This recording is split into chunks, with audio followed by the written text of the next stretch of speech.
You're listening to another ASCI Lounge podcast.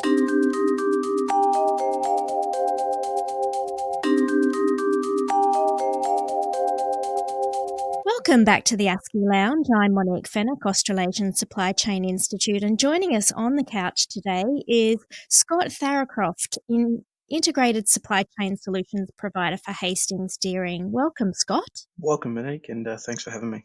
It's really great to have you on the ASCI Lounge because Hastings Deering is our new corporate member. Scott has 15 years of experience working in the construction, mining and heavy machinery industries across a variety of supply chain management roles. And they include procurement, logistics, operations, and for companies including Commercial Metals Company, Rio Tinto and Caterpillar. So at Hastings Deering, Scott, you're responsible for end-to-end supply chain optimization projects. Massive, massive job there because you must improve supply chain performance, drive profitable growth, and build new capabilities and functional excellence. And that's in the buying, renting, and selling, and support for Caterpillar machinery in the construction and mining industries. So that's quite a big remit that you have there, Scott.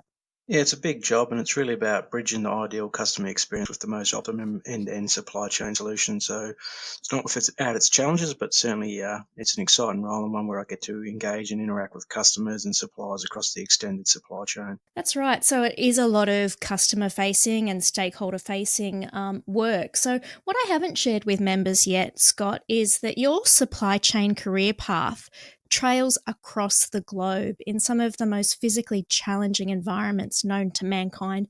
Can you take us back to the first trip outside of Australia and what experience gave you the travel bug in the first place? Yeah, my first real opportunity to travel and live overseas, I guess, actually goes back to my days in the steel industry.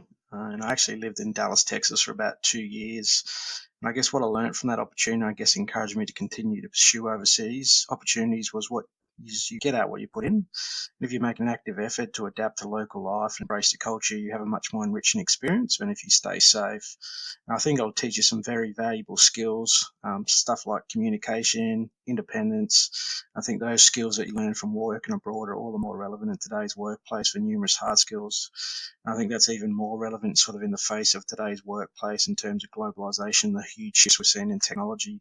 So I guess some of the skills of going from working abroad, I feel, have set me up for whatever the future sort of brings. Yeah, because we both saw an article, didn't we, in the AFR a couple of weeks ago that said Generation X has taken over control of corporate Australia, producing a new wave of leaders who are far more international than leaders who are from the USA. And it was a report that we found interesting because, a lot of supply chain leaders are well travelled. A lot of our members are constantly travelling to Asia, to America, to Europe, and that's to build better relationships with their stakeholders. And I feel that they're very well positioned for some of these top jobs in the long run because of that cultural, all those skills that you just mentioned, those cultural understandings and just better communication, which is really required at that top senior echelon of the organisation. So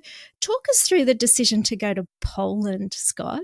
How does one prepare for that climate and culture, and what did you encounter there? Yeah, honestly, I don't know if there is a way to prepare for Poland. I've been packing a lot of really warm clothes, but I think one of the things I sort of learnt from Poland and sort of upon arriving there was, some of the challenges you face in terms of trying to adapt a solution to meet local requirements. And I guess what that taught me was really the ability to adapt quickly to a new environment, sort of roll with the punches. And so I think one of the real pluses from working there and other overseas locations, you get to used to fast change and thinking on your feet to the point where I think it's almost become second nature to me. And as a result, you get better at prioritizing what's important.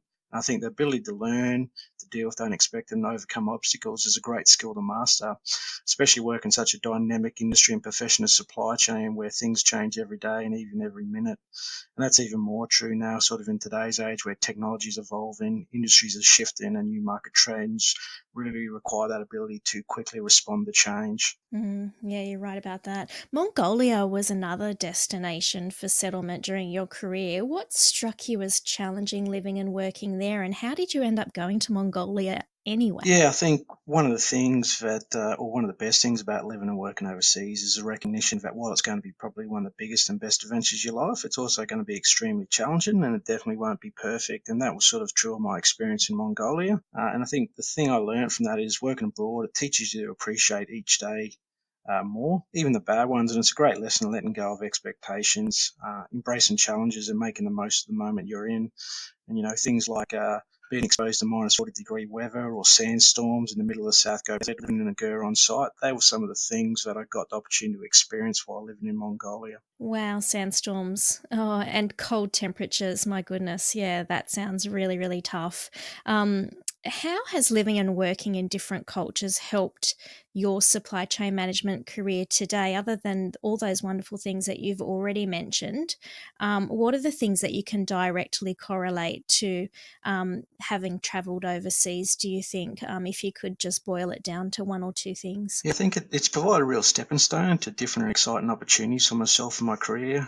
From implementing SAP in the USA to Poland to the opportunity to work for Rio Tinto, not only in Australia, but ultimately that's allowed me the opportunity to live in Mongolia and grow both professionally and personally. And I think it's that foot in the door rule, especially applies to working overseas, because once you can show that you have the determination and commitment to make that move and stick it out, and future potential employees will have more confidence in you as a prospective employee. I think one of the most valuable lessons or skills which I've learned from working overseas and maybe not only a better person, but better at my job and a better leader is sort of that ability to adapt to new experiences and cultures and traditions and become part of that new culture.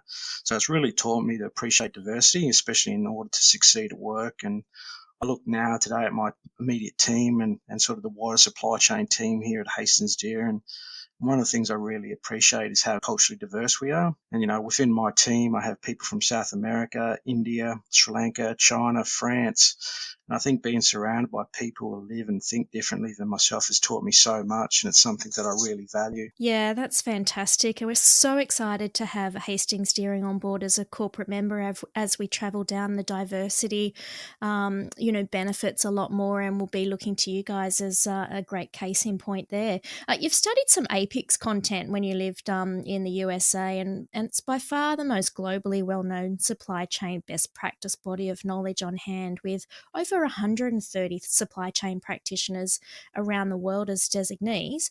I was wondering how transferable was your supply chain language with those regions you worked? Yeah, I found the supply chain language is pretty universal, but what you sort of gain from working in different regions and environments is how you apply those skills. And I look at, for example, at Mongolia, we had long lead times, extreme weather, and sort of the practical application of sales and operational plan. And now I'm sort of applying those lessons I've learned in Mongolia to our P&G business here in Hastings Deering, where we're faced with similar challenges in terms of a long and complex supply chain, where we face issues such as low river levels, extreme rainfall, and how that impacts logistics and ensuring we've got the right parts at the right time for our customers. And I think the other thing or the other advantage you gain is really that you get an opportunity to establish that network and sort of gain valuable contacts as part of that broader global supply chain network. And I think that's really helped me in terms of staying abreast of some of the latest developments and trends in the field of supply chain and how I can practically apply these. Yeah, that's really important. And it's great that you can have that global network. What's your advice to young supply chain leaders given the opportunity to take on a role in another country? What do you expect they can achieve, and why is it important now more than ever? Yeah, I guess my advice to young supply chain leaders and the advice I share with my immediate team is, I guess, you'll only regret the chances you didn't take. And I'm a real big believer in not turning down opportunities. And maybe that's because of a fear of missing out, but ultimately it's opened up so many doors to myself throughout my career. And I think moving abroad requires flexibility. It requires resilience, independence, and really that ability to adapt to different systems and structures. And it offers that chance to see global issues from a different perspective and gain an understanding of the country you're in, but also the country you've come from. And I think today's ever increasing global markets, organisations are looking for employees with that sort of global and cultural competency. And that's true not only of multinational employees, but really employees of all kinds. They really require their workforce now to work readily and confidently across worldwide operations and use a global outlook to consider new opportunities and challenge. And I think that global perspective provides a real competitive advantage when employees are looking at CVs. And that's really important. And I think the last thing I'd sort of touch on is it really teaches you not only work experience, but life experience. And I guess one of my greatest experiences from sort of working abroad is the fact that I met my wife in Mongolia. I now have a beautiful daughter, Charlie, and I've made some really amazing friends throughout my travel that I remain close to today. So they're sort of the opportunities that are afforded to you as you sort of, I guess, explore opportunities to live and work overseas. Wow, you sell it really well, Scott. Thank you so much for joining us on the lounge. And if you're Brisbane-based, Scott, so when you are in Australia, you're in Brisbane, right? That's correct. So if you're an ASCI member and you would like to meet Scott, he's at most of the ASCI breakfasts, which we hold with Michael Page in Brisbane every month. So come along and meet Scott and find out more about his travels and experiences, because I'm really pleased you shared some time with us on the ASCI Lounge today, Scott. You have a lot of knowledge to impart. Thank you so much. No problems, and I appreciate the opportunity. And like you said, if anyone sees me sort of hanging around at one of those breakfasts, please feel free to come up to me and have a conversation. I think, like I said before, sort of that network you build through events such as that is very important in sort of today's environment. Yeah, wonderful. Thank you, Scott. Travelling to Melbourne this week for the ASCI 2019 conference are experts from all over the world, including the USA, India, Germany, France, and England. We also showcase some of our own international talent with global headquarters here in Australia, including New Farm and others responsible for Oceania and Asia Pacific regions, Talus, Xylem, Pitney Bowes, and Blackwoods. So we're in for a treat this week. If you're not attending the conference but would like to know more, you can follow us on hashtag ASCI 2019 on Twitter to see what's happening over the next coming days. Thanks for joining us, Scott, and thanks ASCI members. Bye for now.